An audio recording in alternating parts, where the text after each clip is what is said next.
अस्सलामुअलैकुम वरहमतुल्लाहि वबरकातुहू। मेरे प्यारे और अज़ीज़ दोस्तों, आज का वीडियो जो मैं आपके सामने पेश करने वाला हूँ, यकीनन ये दिल को तड़पा देने वाला वीडियो है। एक हमारी बहन जिसका नाम था गुलनाज खातून, उसके साथ में जो दरिंदगी हुई है ज़िला वैशाली के रसूलपुर गाँव में, वो यकीनन बहुत ख़तरनाक है। लेकिन मेरी आपसे गुजारिश है कि देखिए, इस वक्त ना तो आपके साथ मीडिया है और ना ही कोई नेता आपके साथ है। जितने भी लोग सेकुलर बनकर दिखा रहे हैं, ये सब ढोंगी हैं, मक्कार हैं, अय्यार हैं। इसलिए इन जालिमों पर ज़र्रा बराबर भी आपको यकीन और भरोसा नहीं करना है, बल्कि हमें अपनी लड़ाई खुद लड़नी है। देखिए, आप जानते हैं कि कितना बड़ा जुल्म हो उस लड़की पर।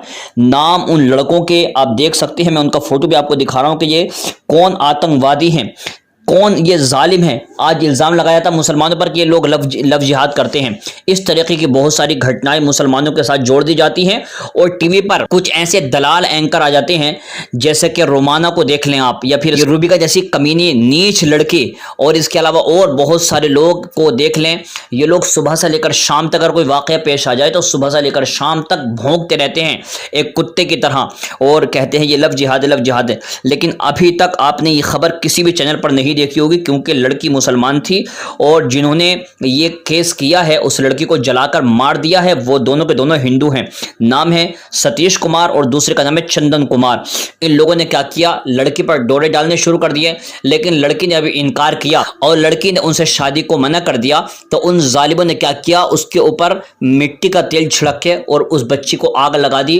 बहरहाल बच्ची बड़ी तकलीफ और बड़ी ही जो है कर्ब में और बड़ी पीड़ा महसूस करते हुए बच्ची आज आखिर इंतकाल हो चुकी है, और उसकी माँ पटना के रोड पर उसको लेकर बैठी हुई है, लेकिन कोई सुनने के लिए तैयार नहीं। यहाँ तक कि पुलिस वाले एफआईआर दर्ज तक करने के लिए तैयार नहीं है।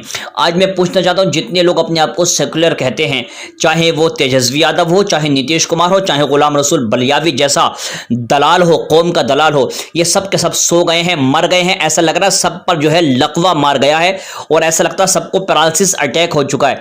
इन जालिमों के मुंह में जुबान नहीं है। जालिमों ने तेजस्वी यादव की पुरानी तस्वीर सामने रख दी है और कहा है कि उसने कैंडल मार्च निकाला है, लेकिन कोई मार्च नहीं निकाला है। बल्कि यूं समझ लें कि अभी बिहार में जो इलेक्शन हुए हैं, इसकी वजह से कोई मामला खराब ना हो जाए, अभी तक किसी भी नेता की जुबान नहीं खुली है। काश अगर यही मामला उल्टा पुल्टा होता, लड़की का नाम अगर जो है प्रिया होता और करने वाले जो ये कांड करे हैं, अगर वो करने वाले सलमान या फिर आसिफ होता, तो फिर उसके साथ में क्या हश्र होता, जरा सोचें आप।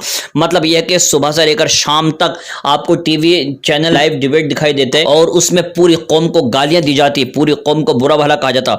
मैं आखिर ये पूछना चाहता हूं कि तय करो किस और हो तुम। खबर यह है कि बिहार के वैशाली जिले की लड़की गुलनाज खातून को सतीश कुमार और चंदन कुमार नामक युवक ने शादी से इनकार करने पर पेट्रोल छिड़ककर आग लगा दी। जिंदगी से जूझते हुए इस लड़की ने आखिरकार दुनिया को अलविदा कह दिया।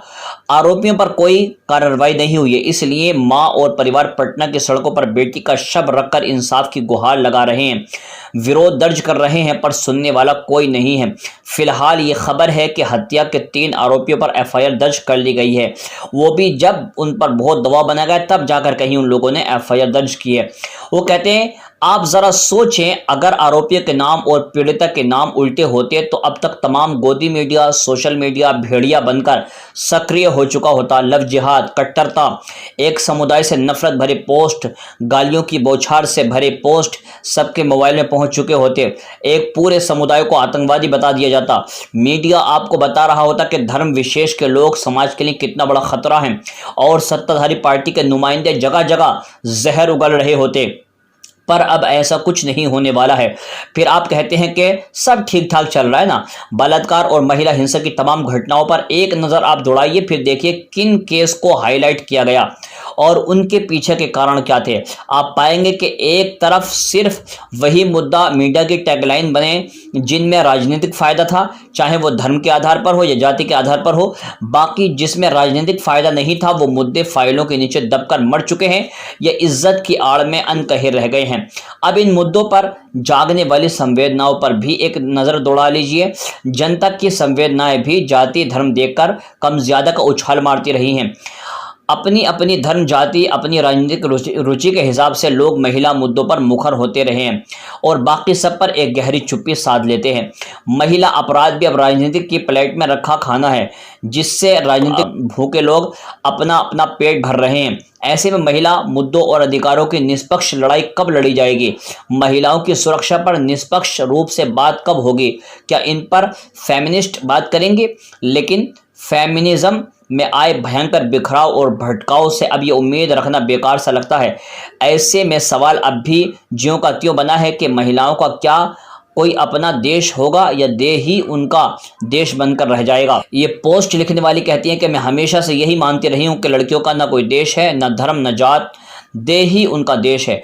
और जब तक इस देह के नाम पर होने वाले अपराधों का समान रूप से तमाम दिमागी जहर से ऊपर उठकर इंसानियत की आवाज़ें नहीं उठेंगी, तब तक लड़कियों की स्थिति में कोई बदलाव नहीं आएगा। बाकी बिहार में सरकार बन गई है, बेटी बचाओ बेटी पढ़ाओ के नारे भी कुछ दिन बाद उछलने ही लगेंगे और इन मुद्दों पर मीडिया के जागने का इंतज़ार तब तक कीजिए जब तक अपराधी किसी खास समुदाय से ना हो।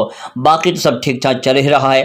अब मेरा कहने का मकसद यह है, मुसलमानों, अगर आज भी आप नहीं जागेंगे तो फिर याद रखना, अगर आज आपने आवाज़ नहीं उठाई तो कल को फिर इस तरीके के केस होंगे। मैं पूछना चाहता हूँ, अगर इसी तरीके से जो अगर कोई मुसलमान ऐसी हरकत करता तो आज चाहे रोहित सरदाना होता या फिर इसके अलावा सुधीर चौधरी होता या फिर जो टीवी के दूसरे दलाल एंकर हैं, ये अब तक ऐसे भौंक रहे होते जैसे कि किसी ने इनको कुत्ते वाला इंजेक्शन लगा दिया है। मेरे भाई, मेरी आपसे गुजारिश है, अब हमें किसी के भरोसे नहीं रहना है।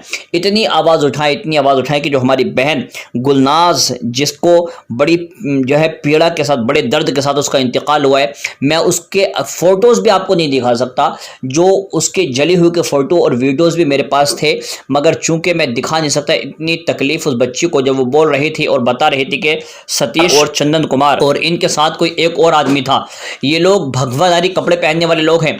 मतलब ये है कि जो मैं आपको फोटो दिखाऊंगा उसमें साफ साफ आपको नजर आ जाएगा कि जिसने ये कांड किया है उसके कपड़े देखकर, जिसे नरेंद्र मोदी ने कहा था ना, नरेंद्र मोदी ने कहा था कि कपड़े देखकर पहचान हो जाती है। आज आप देख लें कि जो रेप करने वाले, उनके कपड़े देखकर आप खुद पहचान कर सकते हैं। और एक चीज़ मैं आपको और बता दूं कि योगी हमेशा ये बोलता है कि लव जिहाद पर कानून बनाया जाएगा। मैं पूछना चाहता हूं, इस पर भी अब कोई कानून बनेगा कि किस तरीके से इस लड़की को जलाकर इन जालिमों ने मार दिया और अभी तक इनको ना तो अरेस्ट किया गया है और ना ही इनके पकड़ धकड़ने की कोई तैयारी शुरू हुई है। आप इस खबर को अगर आगे ना पहुंचा सके तो याद रखना, आने वाले दिनों फिर कोई ऐसी खबर आएगी जिसमें हमारी बहन को ये जालिम, ये दरिंदे और ये मनहूस आदमी ऐसे ही जलाकर मार देंगे और आप इसी तरीके से पोस्ट देखेंगे और उसके बाद स्क्रॉल करके आगे गुजर जाएंगे। इस वीडियो को आगे शेयर करना आप लोगों की जिम्मेदारी होगी। खूब आवाज़ उठाएं ताकि नीतीश कुमार जो है वो जाग जाए और जो गुलाम रसूल बलियावी उसका चेला और चमचा है उसको थोड़ी सी गैरत आ जाए, वरना वो डूब के मर जाए। ये वीडियो आगे ज़रूर पहुँचाएं। अस्सलाम वालेकुम।